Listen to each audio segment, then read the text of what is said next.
Hola a todos, bienvenidos a la primera sesión del curso de diseño de fundaciones superficiales. El día de hoy vamos a abordar la primera pregunta que todo ingeniero debe hacerse antes de diseñar cimentaciones superficiales. ¿Hasta qué profundidad debo explorar el terreno?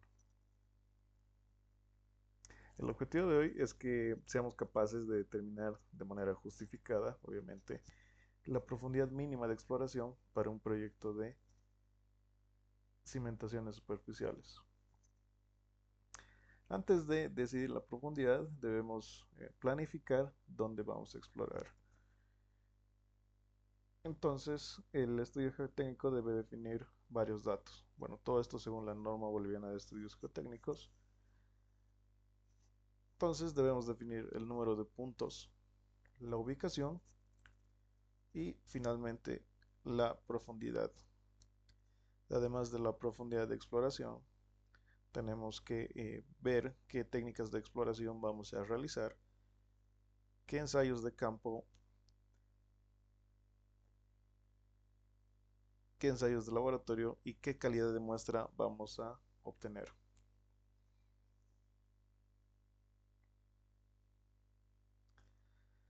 Vamos a ver cómo la norma boliviana de estudios geotécnicos nos da las herramientas para entender las preguntas clave, es decir, dónde, cuánto y hasta qué profundidad debemos explorar.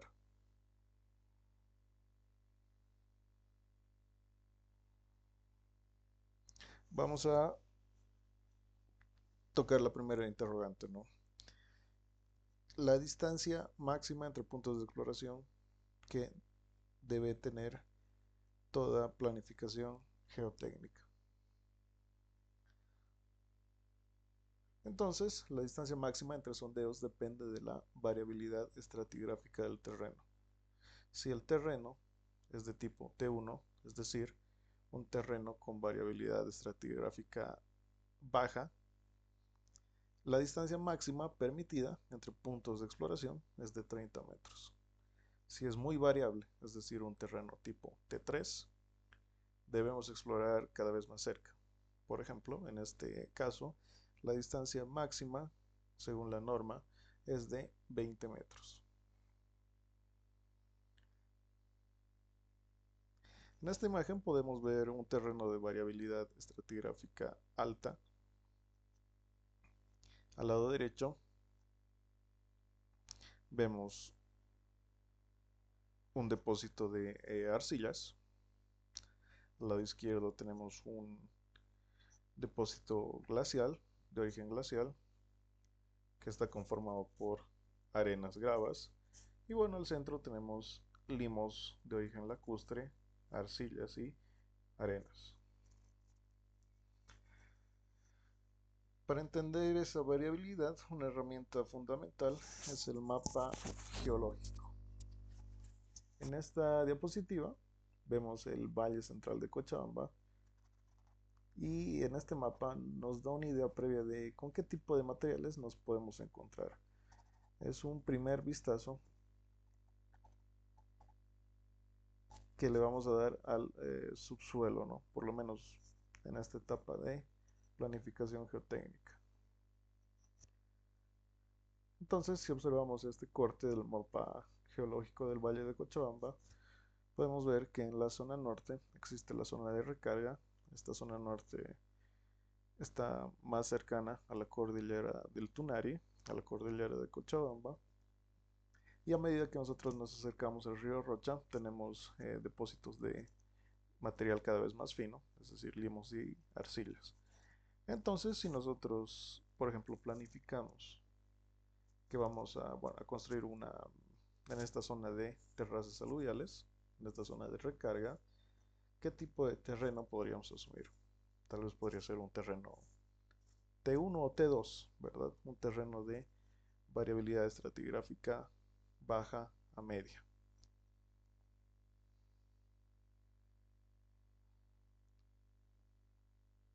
Una vez tenemos definida la distancia máxima entre puntos de exploración, vamos a definir el número de puntos de exploración que necesitamos.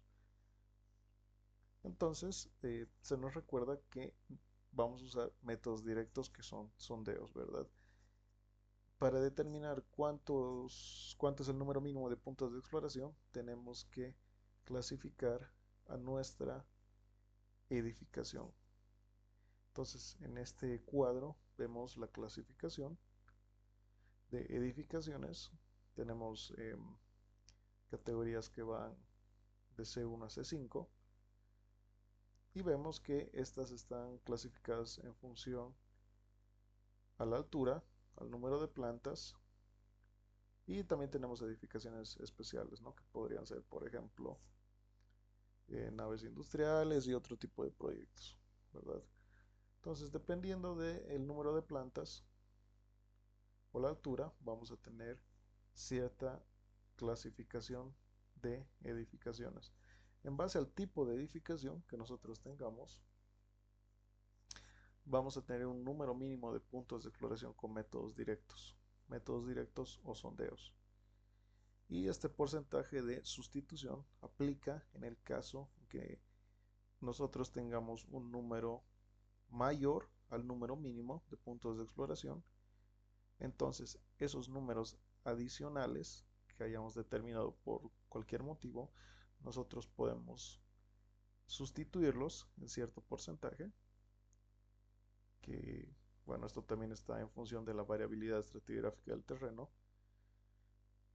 Podemos sustituirlos por métodos de exploración indirectos o métodos geofísicos, ¿verdad? Entonces tenemos los métodos directos en los que básicamente nosotros obtenemos muestras de suelo, ¿no? O entramos en contacto directo con el suelo. En cambio, los métodos indirectos, que son los métodos geofísicos, no tenemos contacto físico, o sea, directamente con el subsuelo, sino que realizamos ensayos de refracción sísmica, tomografía eléctrica, etcétera, en las que el contacto físico como tal, con lo que tenemos por dentro de nuestro suelo de fundación, no es de manera, como lo dice su nombre, directo, ¿verdad?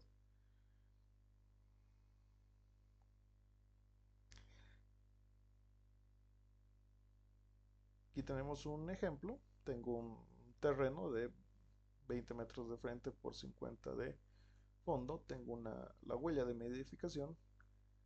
Y suponiendo que tengo una edificación, si vemos la anterior diapositiva,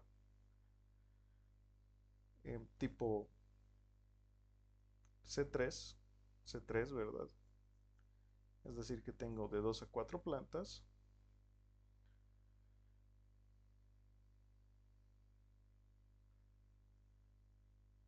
Debo tener por lo menos 2 puntos de exploración con métodos directos, ¿no? Ya en la siguiente clase vamos a ver uno de los métodos directos más empleados, que es el SPT. ¿Ok? Entonces yo puedo plantear aquí mis dos sondeos, ¿verdad? Mis dos sondeos, de manera, bueno, como nos los dice la norma, debemos distribuir los puntos de exploración dentro del área de estudio de manera que permiten obtener la mayor cantidad de información posible sobre la variabilidad del terreno, evitando dejar zonas amplias sin caracterizar. Entonces, yo puedo plantear esta distribución. Fíjense que no estoy siguiendo una línea ortogonal, ¿verdad? Estoy tratando de cubrir con estos 2 puntos mínimos que me pide la norma y estar dentro de la huella de mi edificación, ¿verdad? Entonces verifico que la distancia entre estos 2 puntos sea menor a la distancia máxima permitida por norma. Es importante no solo conocer la norma, sino también la bibliografía internacional de referencia, ¿no? Para enriquecer un poco los criterios y las decisiones que vayamos a tomar como responsables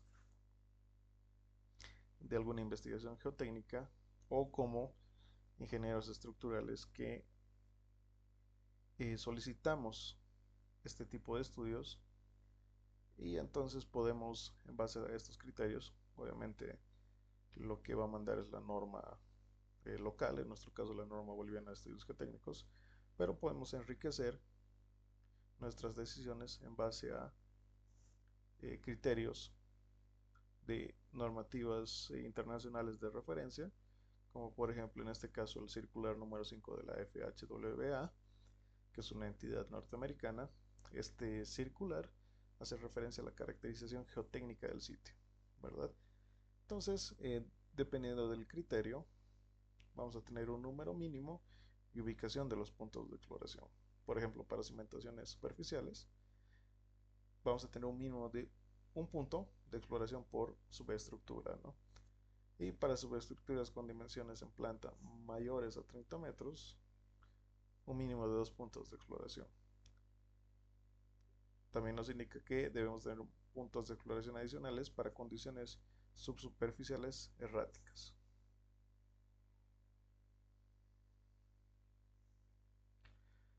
También vemos aquí las recomendaciones de Brajadas en su libro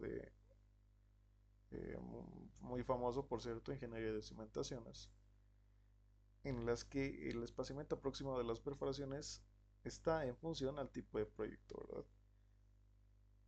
Para edificaciones de muchos pisos se recomienda un sondeo cada 10 a 30 metros. Vemos que esto es muy similar a lo que recomienda la norma boliviana de estudios geotécnicos, ¿no? Entonces hay otros casos, por ejemplo, plantas industriales de un piso, carreteras, eh, residenciales, presas hídricas, ¿no? Entonces todo lo que de alguna manera no esté muy bien explicado en la norma, nosotros podemos encontrarlo en la bibliografía de referencia. Otro autor, en este caso Buru, nos da una guía basada en el área, en los metros cuadrados del proyecto, ¿no? Para un edificio, por ejemplo, de 1000 metros cuadrados, tenemos que tener 5 sondeos, ¿verdad? Para subdivisiones, es decir, edificaciones de menor rango o que sean, como lo dice su nombre, subdivisiones del edificio principal. Aquí también tenemos otro criterio en función al área, ¿no? Em, Dependiendo, por ejemplo, de el tipo de estructura, si nosotros tenemos fundaciones superficiales, el número mínimo de sondeos es 1, ¿verdad? Pero aquí dice, generalmente debemos realizar un mallado de 15 por 15 a 40 por 40 y en cada una de las intersecciones de esos nodos deberíamos em, ver la posibilidad de incluir un sondeo, ¿ok? Tenemos también criterios para fundaciones profundas, para puentes. Nos dice que en los estribos tendríamos que tener como mínimo 2 puntos de exploración directa, en las pilas 2, muros de contención. Si el muro de contención tiene una longitud menor a 30 metros, por lo menos un punto de exploración. Y si tiene una longitud mayor a 30 metros, uno cada 30 metros o uno cada 2 veces la altura del muro, ¿verdad? Y aquí tenemos eh, ya más criterios para terraplenes y taludes, ¿no?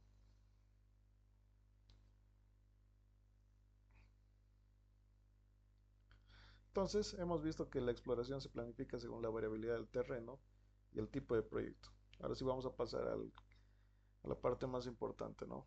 ¿Hasta qué profundidad perforamos? La profundidad de exploración la define la zona del subsuelo que se ve afectada por nuestra construcción. ¿Qué quiere decir esto? Que no tiene sentido explorar muy superficialmente si nosotros con la construcción de nuestra edificación vamos a alcanzar profundidades de influencia de por lo menos 20 metros. Entonces no tiene sentido explorar 5 metros si la influencia de nuestra edificación va a ser a 20, por ejemplo, ¿no? Y también viéndolo del otro lado, no es conveniente explorar 50 metros, que nuestra perforación tenga 50 metros, si todo el esfuerzo de nuestra edificación se va a disipar en los primeros 10 metros, ¿no? Entonces, esto se resume en dos criterios que la norma boliviana de estudios geotécnicos ha planteado. Entonces, estos criterios son claros para fundaciones superficiales y existe una diferencia entre los dos, ¿no? Que es sutil, pero es muy importante. Entonces, el criterio número uno, em, lo vemos aquí en el inciso A, ¿verdad? Que dice que la profundidad de exploración es la profundidad de desplante de sub f más la profundidad a la que el incremento de esfuerzo delta sigma es el 10% de la carga que origina la construcción de mi zapata, ¿no? O mejor dicho, es el 10% de la carga de la zapata, ¿verdad? Es decir, buscamos hasta dónde, hasta qué profundidad del suelo se siente el 10% del peso de la subestructura. Recordemos que una fundación es el elemento estructural que se encarga de llevar las cargas de la superestructura al suelo subyacente. ¿Ok? Entonces, tenemos que encontrar la profundidad en la que esas solicitaciones de la superestructura se disipen hasta alcanzar un porcentaje del 10%. ¿Ok? El criterio, el segundo criterio es aplicable a fundaciones mayores a 6 metros. El anterior era aplicable a fundaciones menores a 6 metros. Entonces, aquí usamos un criterio más refinado en la que la profundidad es la profundidad de desplante de sub f más la profundidad a la que el incremento de esfuerzo delta sigma es igual al 10% del esfuerzo vertical propio del terreno, es decir, sigma prima b. ¿Ok? Para entender todo esto, vamos a repasar ciertos conceptos que vamos a ver a lo largo del curso. Entonces, como nota, nos dice la norma que el cálculo de incremento de esfuerzos será efectuado en el centro de la cimentación, esto es importante, en el centro de la cimentación, utilizando metodologías apropiadas para el efecto. En otras palabras, ecuaciones o algoritmos basados en la teoría de la elasticidad.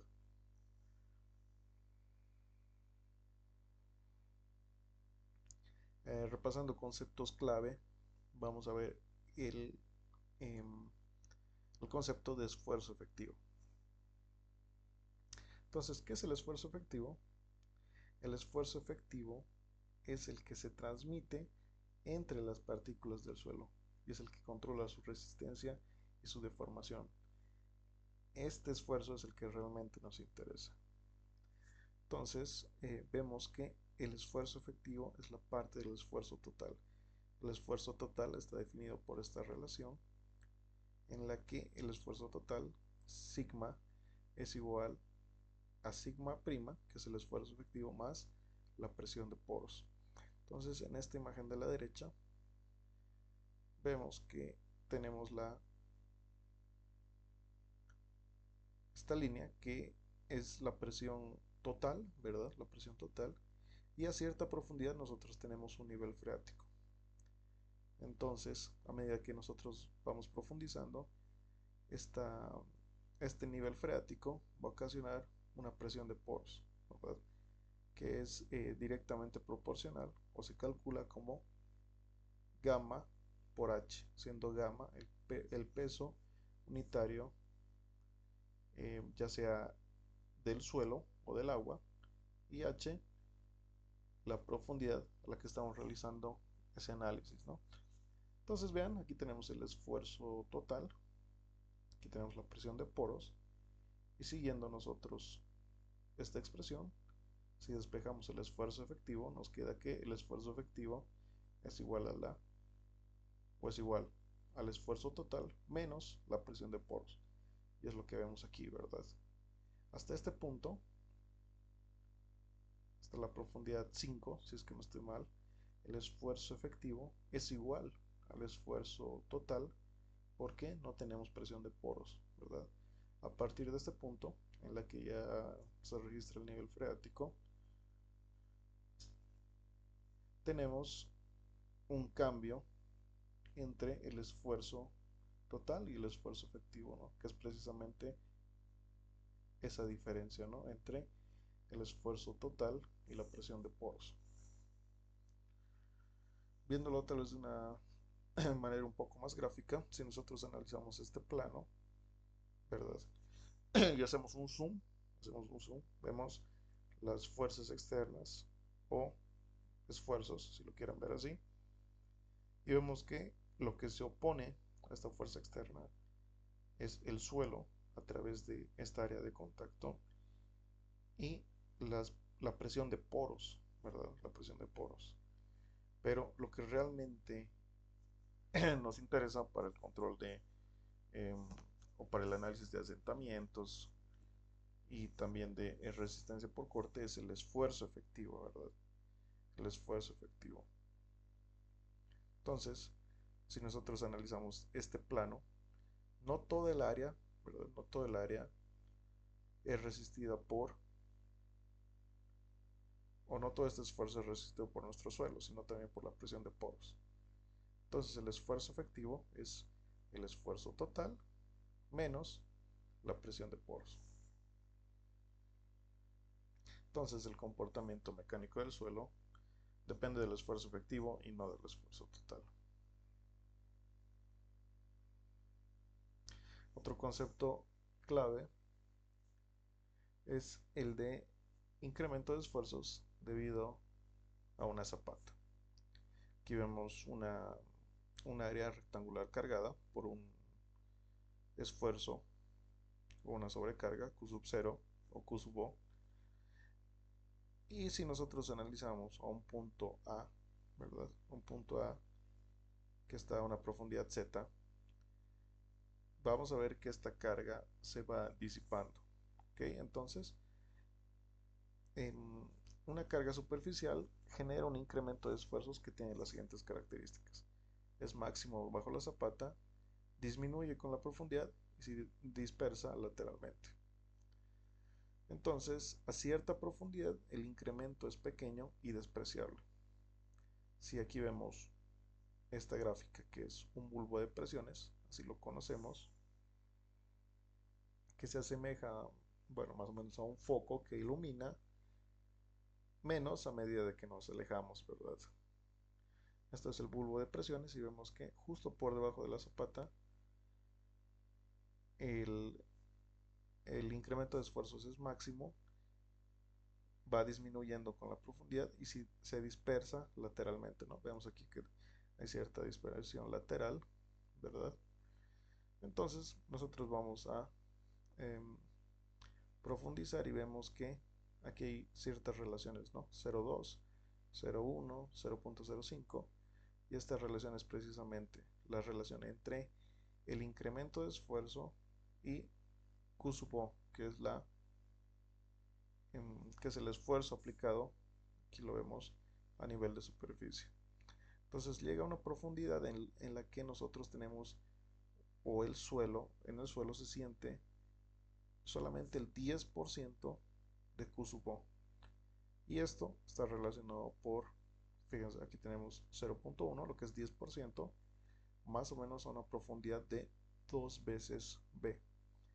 Entonces hay una regla práctica que es para zapatas cuadradas, en la que se dice que por debajo del nivel de desplante a 2 veces B ya se llega a una dispersión del 10% de Q sub O.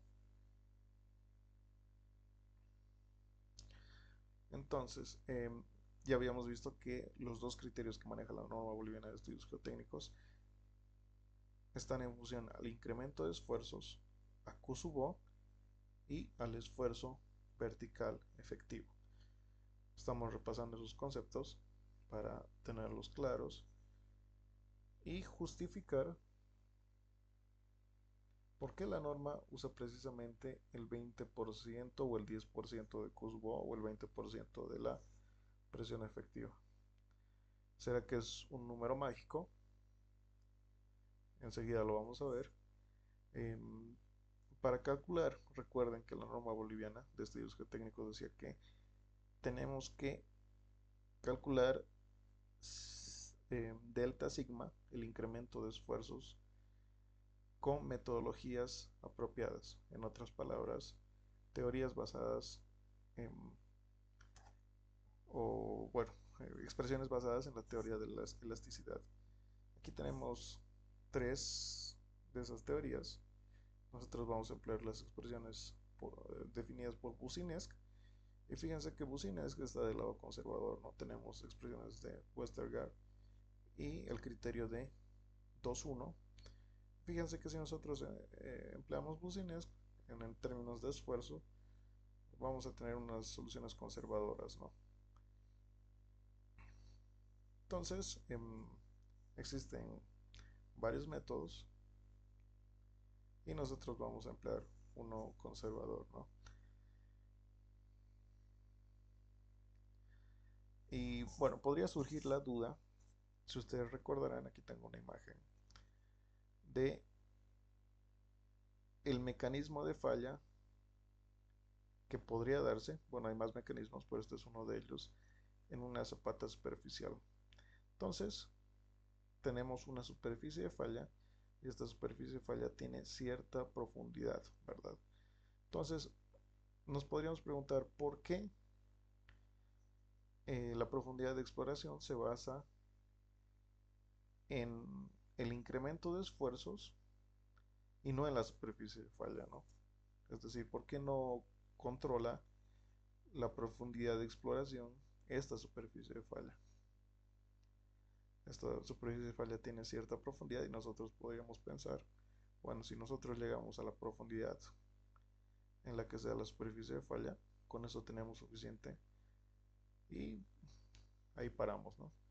Pero la exploración geotécnica no solo está destinada u orientada a capacidad portante, ¿no? Que es este mecanismo de falla, sino también asentamientos, ¿verdad? Entonces no solamente tenemos que evaluar los estados límites últimos, porque este es un mecanismo de falla, sino también los estados límites de servicio, que son los asentamientos, y que muchas veces es el asentamiento el que manda en el diseño de la fundación. Entonces los asentamientos dependen del incremento de esfuerzos verticales, ¿no? Que es eh, delta sigma, y no así de la superficie de falla.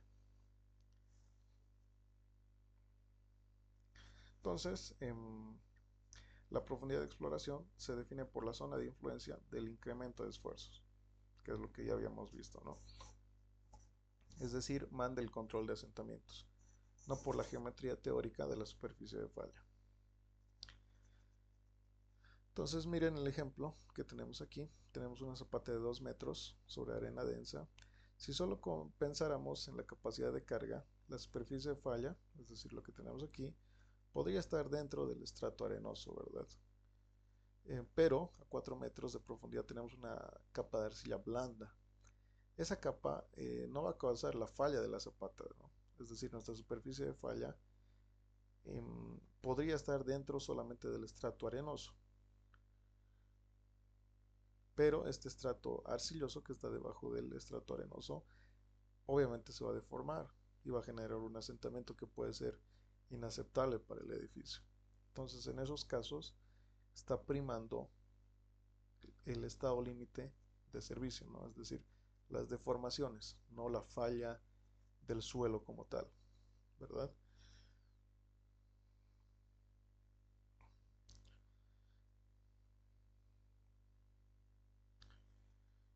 Entonces, vamos a justificar de esta manera los criterios que elegir la norma bajo una zapata. Aquí tenemos nuestra zapata. Tenemos una carga Kussbo, ¿verdad? Esta es una carga P que se distribuye en una zapata de ancho B y largo L. Entonces, eh, esta carga axial se convierte en una carga superficial, Q sub O, y a medida que incrementamos Z, es decir, que nos vamos por debajo de nuestra zapata, sabemos que este incremento se disipa, ¿no? Entonces, a nivel superficial, ¿verdad? El incremento de esfuerzos es igual a Q sub O. Entonces, este esfuerzo se va disipando y existe un criterio, que es el criterio del 10%, que es el primer criterio de la norma boliviana de estudios geotécnicos, aplicable a bases menores a 6 metros, que significa que a esta profundidad solo queda el 10% del efecto original, es decir, de Q sub O, por lo que el bulo de presiones prácticamente se extinguió y la influencia estructural que tenemos a esta profundidad es pequeña. Nosotros sabemos que el asentamiento es directamente proporcional al incremento de esfuerzos. Entonces, si nosotros tenemos un incremento de esfuerzos pequeño, el asentamiento va a ser pequeño, por lo tanto, despreciable.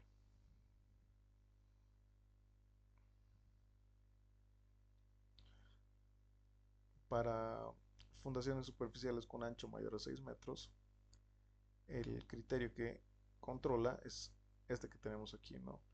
En la que el incremento de esfuerzos tiene que ser menor o igual al 20% del esfuerzo efectivo. Aquí vemos el esfuerzo efectivo, es esta distribución triangular, ¿verdad? Entonces, este esfuerzo ya estaba antes de que nosotros aplicáramos o construyéramos nuestra edificación, ¿verdad? Entonces, existe este criterio en el que si nosotros llegamos a la profundidad en la que se cumple esto nos va a indicar que el incremento de carga es pequeño comparado con el estado tensional existente. Es decir, que el suelo ya estaba mucho más cargado en este punto por el peso propio de este suelo que por la carga que nosotros vamos a introducir, ¿verdad?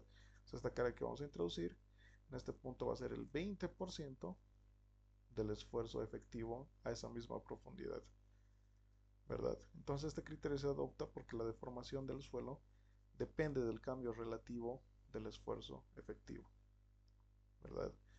Entonces, cuando el incremento inducido es pequeño, ¿verdad? Cuando este incremento de esfuerzo es pequeño comparado con el esfuerzo efectivo inicial, su contribución al asentamiento es despreciable. Y esto lo podemos ver directamente en las ecuaciones de asentamiento por consolidación. Ustedes saben, o bueno, también vamos a ver que el asentamiento por consolidación es el más importante en arcillas, por ejemplo, y que el asentamiento S es directamente proporcional al logaritmo de el esfuerzo efectivo más el incremento de esfuerzos dividido entre el esfuerzo efectivo. Entonces, si nosotros hacemos esta sustitución, R es igual al incremento de esfuerzos dividido al esfuerzo efectivo, nosotros vamos a tener que el asentamiento es directamente proporcional al logaritmo de 1 más R, ¿verdad? Y esta es la relación entre el esfuerzo, entre el incremento de esfuerzo y el esfuerzo efectivo, ¿verdad? Si nosotros hacemos que esto sea, por ejemplo, el 10% o el 20%, vamos a tener, por ejemplo, para el 10%, para cuando el incremento de esfuerzo es el 10% del esfuerzo efectivo, tenemos un número, ¿no? 0.041. Y cuando tenemos el 20%, es 0.079. Entonces, en algunos textos van a encontrar que eh, el criterio que habíamos visto anteriormente, este del 20%, no es el 20%, sino el 10%, ¿verdad? U 0.1 por el esfuerzo efectivo, ¿verdad?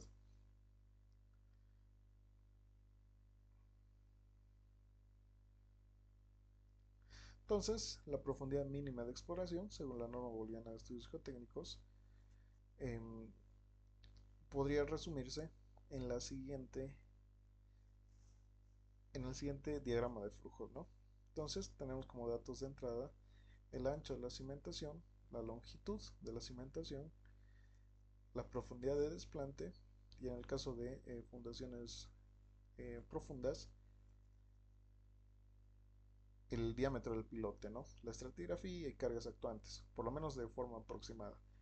Sabemos que cuando nosotros realizamos la exploración geotécnica, muchas veces la superestructura no está del todo resuelta, solo tenemos cargas preliminares, pero con eso ya podemos estimar dimensiones de una zapata y podemos estimar también el esfuerzo eh, actuante, ¿no? Eso lo vamos a ver en la parte práctica. En la parte práctica de esta sesión vamos a desarrollar un ejercicio de MATCAD para ver cómo podríamos determinar las dimensiones B y L y el esfuerzo aplicado a nivel de desplante en base a una carga axial. ¿Okay? Entonces, bueno, pero de eh, manera rápida podemos eh, resumir todo este flujo en este diagrama en la que en base a estos datos iniciales, a estos datos del problema, a estos datos que vienen de la información preliminar de nuestro proyecto, vamos a preguntarnos si tenemos una cimentación profunda, ¿no? Si es que tenemos una cimentación profunda, es bastante más sencillo los criterios. La profundidad de exploración es DF, ¿verdad? Que es la longitud del pilote, para el caso de pilotes de fundaciones profundas, más el mayor de B, ¿verdad? B es el diámetro del pilote, o tres veces el diámetro del pilote, ¿no? Mayor que B o tres veces el diámetro del pilote. Hablamos de B en fundaciones profundas cuando tenemos varios pilotes agrupados, entonces esa dimensión es B. Pero bueno, no estamos tocando el tema de cimentaciones profundas, entonces cimentación profunda, si decimos que no, es decir, que tenemos cimentaciones superficiales, vamos a entrar a esta otra condicional, ¿no? En la que vamos a responder a esta condicional que es si la base es mayor a 6 metros. Si es que no, aplicamos el primer criterio, es decir, la profundidad de exploración, aquella donde se cumpla el 10% del Q sub O. Y si es que la base es mayor a 6 metros, la profundidad de exploración va a ser aquella donde se cumpla el 10% del esfuerzo efectivo.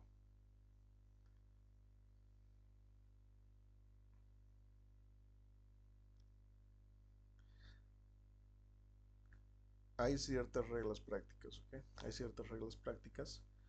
Entonces, veamos cada caso.